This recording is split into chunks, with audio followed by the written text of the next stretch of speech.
Hi, this is Dr. Greg Gillum, CEO of Human Fusion. Welcome to part 4 and the last video in the series, How to Move from Self-Management into Self-Improvement. Now, we looked at 3 strategies in the last video. In this one, we're going to tackle the last 3.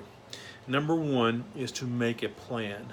So if you've identified the area where you need to work on your self-management, the idea is to make a very specific plan. So let's take Rick's example here. If he wants to work on cutting down talking too much in meetings, make a concrete, specific plan. So maybe even go all the way as to say, I'm not going to speak at all in meetings. I'm going to stay silent just to see how that works. Or maybe I'm only going to speak 3 times and limit yourself. And maybe then you start to pick and choose your battles a little bit more effectively into when you're going to insert information into the meetings and when you're not. So that's number 1, make a very specific plan. And then practice your plan over and over and over until you feel much more comfortable. Now here, the author doesn't mention this, but I would actually get into self-evaluation here. I would really journal when things go well, what happened, what were the results, what were my emotions around those types of meetings where they went well, and then even more importantly, when they didn't go well, what happened? Did I stick to my plan or did I derail myself?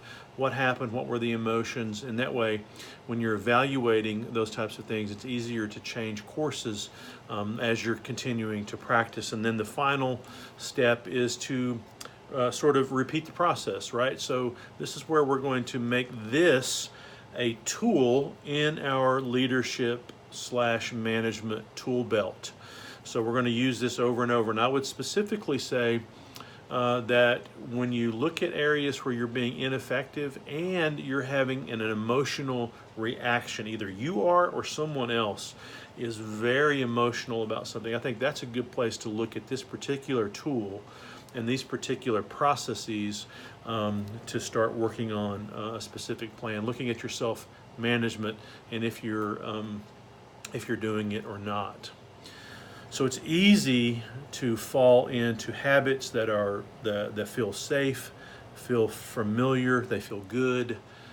It's easy to do that. It's harder to look at areas where we're not doing so well and looking in our own mirror and our own self-management style, and maybe having to really expend energy going in a different direction, maybe a more productive direction for you, for your team, and for your organization.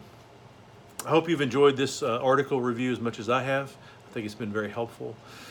If you like these types of management and leadership related videos, please subscribe to Human Fusion, and we'll try to keep you up to date on all the latest trends that are affecting your management practice today. Thanks.